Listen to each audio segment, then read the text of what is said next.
26 अक्टूबर 2016 दिन बुधवार जी खड्डा के इतिहास में एक ऐसा दिन जी। जिसे आने वाली पीढ़ियां भी याद करेंगी। कोई नहीं याद करता। और वह कहानी जो है जटाशंकर पोखरे पर 51 फीट ऊंची भगवान शंकर की मूर्ति के विषय में थी। जी इसमें प्रश्न मेरा ये है सर कि यह मूर्ति जो जटाशंकर पोखरे पर लगनी थी, उस मूर्ति के लगने के पीछे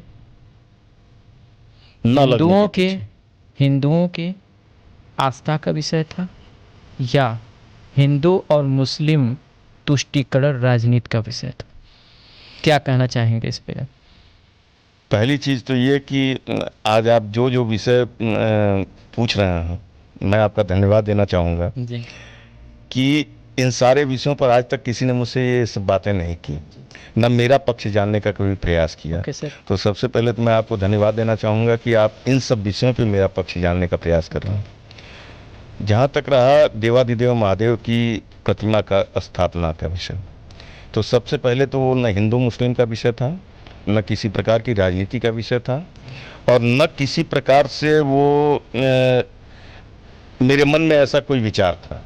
दो वर्ग है खड्डा में या इस विधानसभा में जो अपना अलग अलग मत रखता है।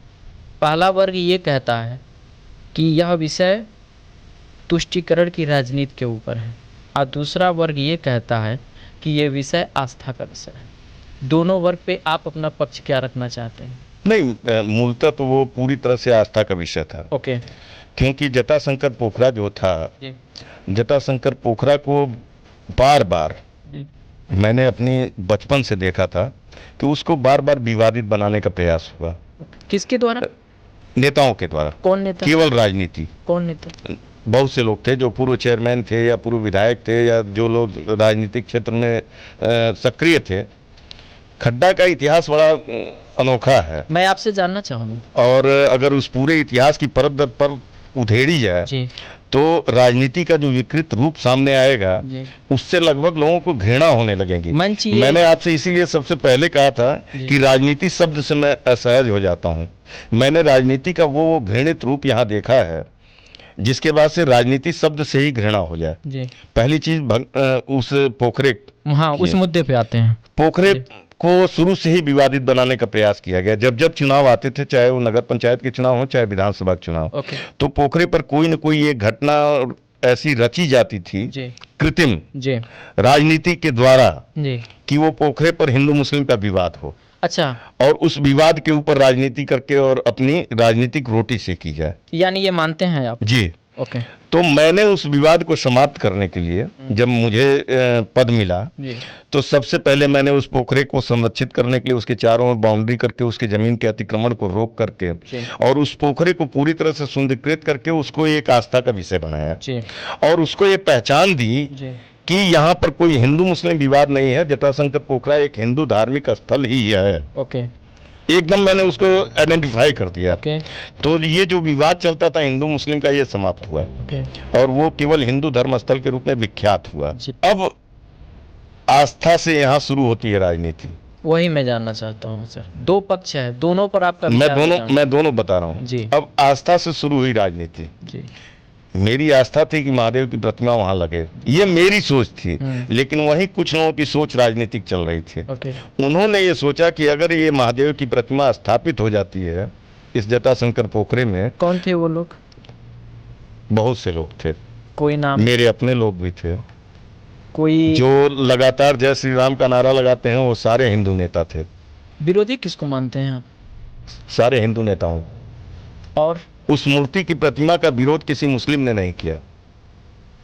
लेकिन उस मूर्ति की प्रतिमा का विरोध उन लोगों ने किया जिनको उस मूर्ति में मेरे अमर होने की संभावनाएं नजर आ रही थी। लेकिन आपका एक पोस्ट एक जगह में पढ़ा जी, उस पोस्ट में लिखा गया है कि वर्तमान सरकार उस समय समाजवादी पार्टी हाँ ये प्रदेश चला रही हाँ थी, और उसमें भी आपका विरोध हाँ किया था। हाँ बिल्कुल उसके किया, लोग भी आपका विरोध बिल्कुल किए थे। सभी लोग थे। तो वो नहीं, आपने उस पोस्ट ले- में बकायदा लिखा। हाँ तो उसमें कोई ऐसा नाम समाजवादी सरकार में या कोई उस वक्त उस वक्त 2016 के लगभग में विधानसभा चुनाव की तैयारियां शुरू हो गई थी। ओके तो समाजवादी पार्टी से उस वक्त जो भी विधानसभा के उम्मीदवार बनने वाले थे, जी।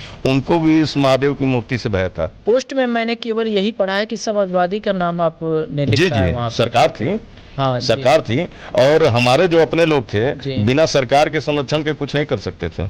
ओके तो इसमें ये कह सकते हैं कि इसमें पक्ष विपक्ष कुछ नहीं था। ओके इसमें एक पक्ष मैं था जी। और दूसरे सारे पक्ष के लोग एक साथ यानी कि आपकी ये लड़ाई अकेले थी? जी सबसे थी? जी, आप स्वार्थों से थी। आप क्या कहेंगे कि आप राजनीतिक हिस्सा के शिकार बने? नहीं नहीं बने? नहीं, शिकार तो मुझे कोई नहीं बना सकता है। जी, तो क्या कहेंगे आप इस? मैं उसमें यही कह सकता हूँ कि उनका षड्यंत्र सफल हुआ।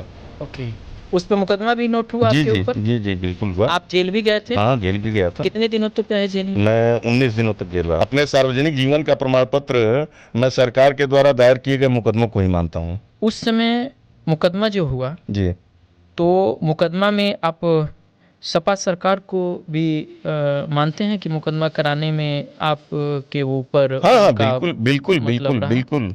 रहा। उसमें जैसे अभी ये बात अधूरी छूट गई क्या जब- नहीं, एक प्रश्न और बनता है, जी। भूल जाएगा सर। जी क्या अगर वर्तमान सरकार इस समय जो यूपी गवर्नमेंट है, भारतीय जनता पार्टी की जो सरकार चल जी रही जी है, आप अगर तुलना करें कि सपोज करें कि आप आज रहते खड्डा के चेयरमैन, जी, तो क्या वह मूर्ति लग सकती थी? नहीं तब भी नहीं लग पाती। मानते हैं इस चीज को जी, आप? कोई सरकार रहेगी नहीं लग पाएगी। कारण क्या है? लोगों के मन के भीतर का राजनीतिक स्वार्थ। अब सपना क्या है उस चीज को लेके? सपना यही है कि जैसे एक वो होता है कि मैंने अगर कोई लकीर खींची है जी, तो उस नहीं नहीं नहीं, उस पोखरे को लेके। वही मैं और बता रहा उस हूँ, वही मैं बता रहा जी। हूँ कि मैंने अगर कोई लकीर खींच दी तो उस लकीर को दो तरीके से छोटा किया जा सकता है, या तो उसको मिटाकर या उसके आगे बड़ी लकीर खींचकर। तो देवाधिदेव महादेव की प्रतिमा इतनी बड़ी लकीर थी कि उससे बड़ी लकीर कोई खींच नहीं सकता था। थी या है? थी है नहीं? नहीं, ओके उससे बड़ी लकीर कोई खींच नहीं सकता था, जी। इसीलिए उस लकीर को मिटा दिया गया। मेरी खींची हुई लकीर को मिटा दिया गया ताकि दूसरी कोई लकीर खींचने की नौबत ना आए।